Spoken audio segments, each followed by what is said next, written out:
Opinion Kishore Kumar. The detached traveler creative artists need an equivalent outlet to express basics, and Kishore Kumar was no different. The episodes of his life were gradually transforming him into a man with a past. His emotional sufferings only made him go closer to himself. In his solitude thus, he found his pastime. So many things have happened in my life that I feel all wrung out now, as though I have lived not one life but many, and each chapter of it has left me with a crying need to say something, express some conclusion. And the only way open for me to do that was via making my own films. The 1960s saw him as the lonely wayfarer, but on his terms. A stark reminder that the journey of life is essentially a lonely one. This thought occupied the maximum of space in his uncluttered mind, so much so that he would sit down one day surrounded by numerous blank sheets of paper. On one such blank sheet, he wrote at the top, Dur Karat I too. He went on writing unabated that day till he was satisfied of the proximity his script offered towards discovering the real Kishore Kumar. As he was through with the rough draft, he began the film. That was January 2, 1966, at Karjat with Ganga, Usit Sen, and Abhi Bhattacharjee III, and at a time when his wife was still hopeful of a life. Ganga was in fact the only compromise he had to make in an otherwise uncompromising venture. Madhubala wanted her sister and Kumar wanted a Madhubala lookalike to relieve the moments. The script was quite different from the final film as it emerged during its release. He selected Sumita Sanyal, a popular Bengali actress of the era, recorded a song and shot a few scenes with her, only to shoot off a tangent yet again. Main Ek Panchi Matwala, recorded at Bombay Labs and the first ever playback song of Sun Amit 2, did not get to see the light of the day. The song initially was juxtaposed in a series of nursery rhymes in the Grundig tape recorder, which Kishore Kumar made his son listen to on his sporadic visits to Bombay for. With years of such chopping and changing in every conceivable aspect of filmmaking, he could ultimately steer his pet to the desired conclusion. With Dur Karahi, Kishore Kumar probably started the habit of utilizing the precincts of his house for shoots. Streams and fountains would make their forays into his premises. He had permanently employed a few construction workers who were always kept on their toes through an alternate cycle of dismantling and erecting structures. The house on the hills, made famous by the bonfire with Ashok Kumar in the wheelchair, was originally the garage at Gauri Kunj, now dismantled and converted. The film was made in fits and starts as the fancy seized him. Most of the film was shot on the bucolic locales in Maharashtra, with Mother Gauri Rani Devi accompanying the crew in some cases. For the climax though, along with the lonely wayfarer's final journey, he too browsed through the snows of Kullu and Manali for the shooting. Falling prey to unbridled passion, he became extremely quixotic during the shooting schedules and made it a habit to go outdoors during the monsoons. That people would question his sanity gladdened him and egged him on. Distributors came forward on the strength of the story and its music and fled with equal alacrity as Kishore Kumar gave a thumbs down to their box office ingredients. After all, Dur Karat I was a slice of life film. A slice of his life. Partially inspired by George Stevens' 1953 venture Shane 5, again an Alan Ladd starrer, Dur Karat I was a promise to himself in face of unprecedented despondency. A promise of a long escape to a supreme unending place surrounded by a haven of peace and tranquility. Inspiration from Shane was not new to him, having taken a leaf out of this Victor Young theme to compose the title song of Neela Asman more than a decade back. Censored on September 13, the film hit the screens on November 19, 1971 at the Apsara, Chitra, Minor and the Defence Theatres in Bombay. Those days Danny Kaye was also performing in Delhi in a UNICEF-organised show, but Kishore Kumar was simply too busy or maybe uninitiated to meet his American counterpart, to whom he was often compared. Dur Karat I starts with mountainous roads cloaked under heavy snows where, tired of walking all alone and at the cusp of his body detaching from the soul, Prashant could afford a well-earned rest. With relaxation leading to reminiscence, his weary eyes traveled a memory lane downstream, and the turns and twists of helplessness his life meets with. For a few he has some answers, foremost he did not. His horizon transcended through his innocent childhood and into his youth, where even a divine and devoted Karuna couldn't come in his road, guided on his wings of thoughts. His first slice of real life gets noticed in the scene where he recovers the pawned ornaments of his friend Bimal's wife, much to her discomfort. Tuk han kakia hai hu to sab hai ke jivan mi ad hein. Magar ji shi kakia ad hikar hai ki koi ji shi ko apni se jayata duka samajkar, makbur samajkar apni up karo p equal na chehi. What's there to peeve about sorrow? This is a ubiquitous happening in all our lives. But to think of someone else as more grief-stricken and sympathy-prone is stretching things a bit too far.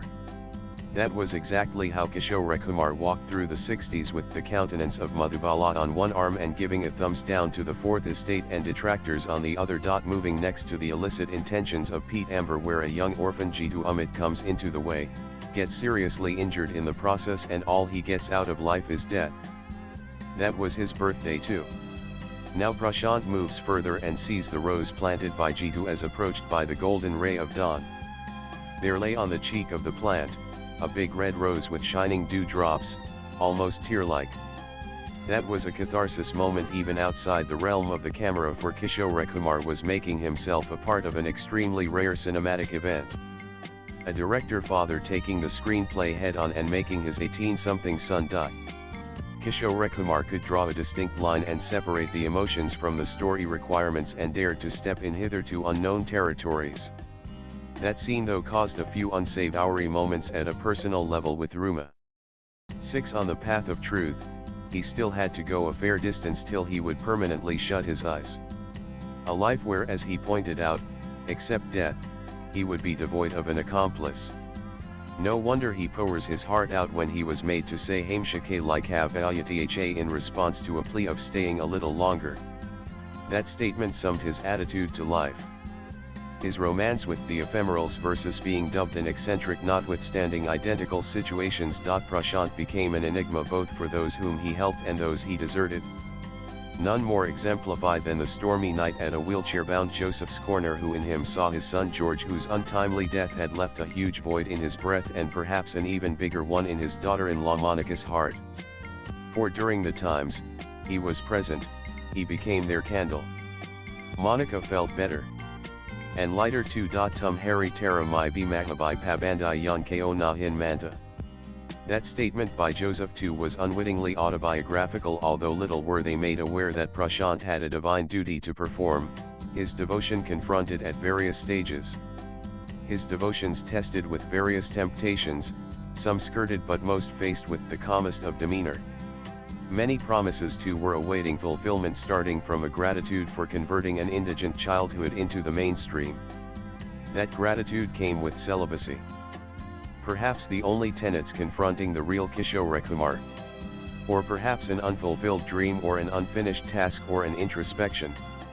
Or a splice of all. Talking of Magmabai Pabandai, or the bondage of religions, worth noting is this third chapter and the relevance of Christianity in an autobiographical film.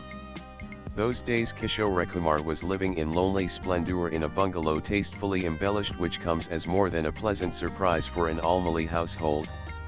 A number of statuettes and photographs of Christ adorned his residence, leading Rahul Dev Burman among others to again conjecture another change in religion. Kishore Kumar would have a tough time convincing them that the representations were part of the film and had nothing to do with proselytization. Shooting at home was more convenient and indeed a lot cheaper. 7. The outlet of Christianity in the conduit of his thought process, though did little to alleviate the long phases of despondency primarily characterized by the death of both his wife and mother in a span of 15 months. Dorkarai was thus perhaps Kishore Kumar's most serious, poignant, and autobiographical film, given that almost all his films had a slice of his life, in sizable proportions.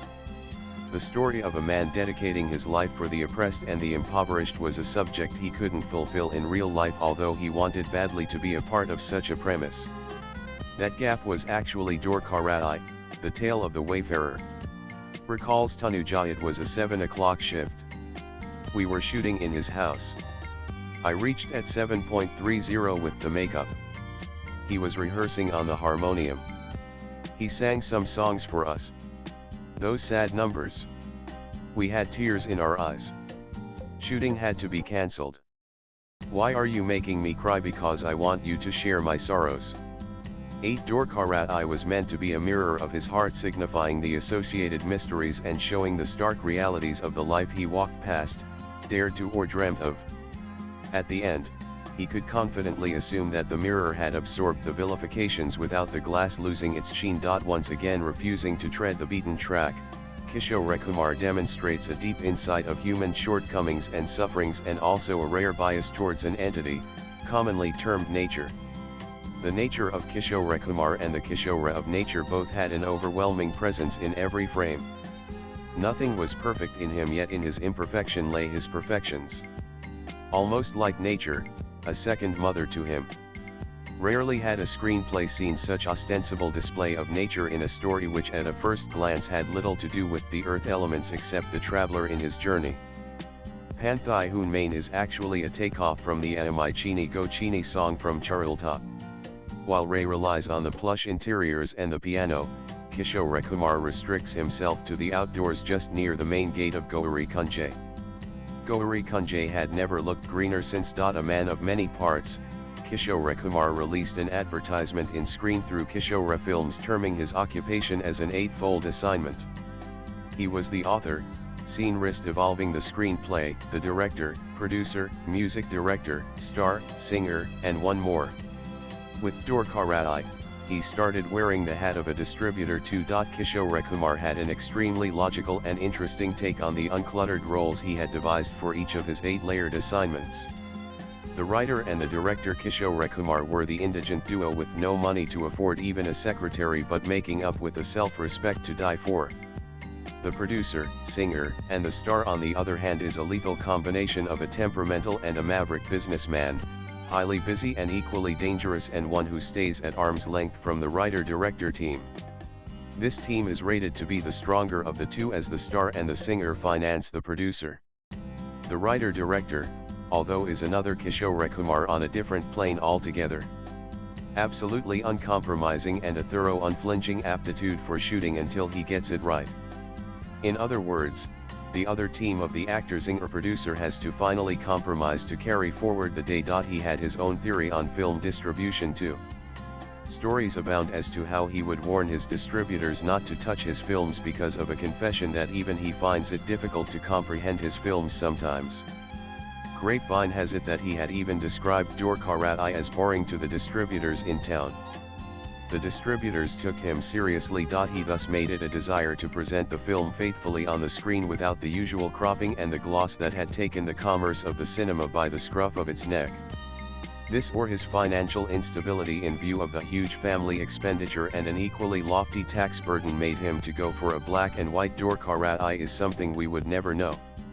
Or could it be the discontinuity, considering that the film started in the mid-60s? If I continue to make films to my own satisfaction, just as I choose and please, that I shall have to forget about the conventional distributors who are tradition-bound to what they believe is the commercial film. I have already opened my own distribution office in Bombay and Delhi, and I have plans to expand in other circuits.